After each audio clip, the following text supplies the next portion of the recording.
This time, I'm going to tie Blake's hitch. I start with my bridge in front of me. All 4 turns that I'll be making around the standing part of the climbing line this time are above the bridge, notice. After forming my 4 turns, I then take the tail and I pass underneath the bridge. And between the bridge and the standing part of the climbing line, underneath those turns. And notice how it locks those turns in and holds them tightly. What I'll then be doing is taking the tail, the end of the tail, and threading it up through 2 turns on the back side here. Some people will tie this by wrapping, taking a couple of the wraps at least around the thumb to hold it open, and that's fine. It depends on you as to how you tie it, but make sure that you're coming around the back side and then threading through the 2 turns. I will use a figure-8 stopper knot here. Anytime we're using an open tail, we do that.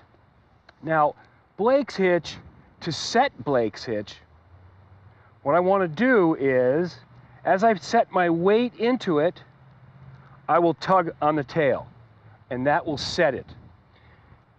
Many times when we think of setting a knot or a hitch or a bend, it's about tightening it up as tight as we can get it.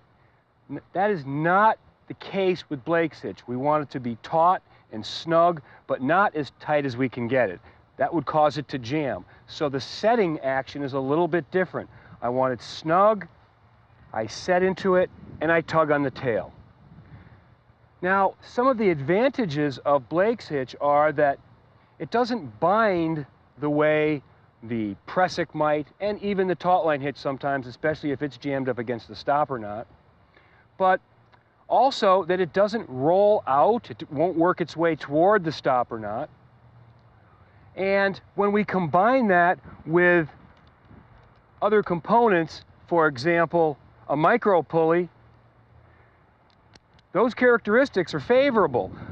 I don't want to have a knot that's jamming if I'm working toward having a system of tailing my slack with one hand. If the hitch is tightening up and I've got to loosen it, I'm losing some of the advantage there, okay? Now, I just want to look briefly at the wear point. The hot spot of Blake's hitch would be here. Okay, we need to keep that in mind and inspect it properly, and inspect it frequently, okay? The faster we're moving, the longer the distance of descent, the more abrasion we'll have on any of these climbing hitches, okay? But keep that in mind.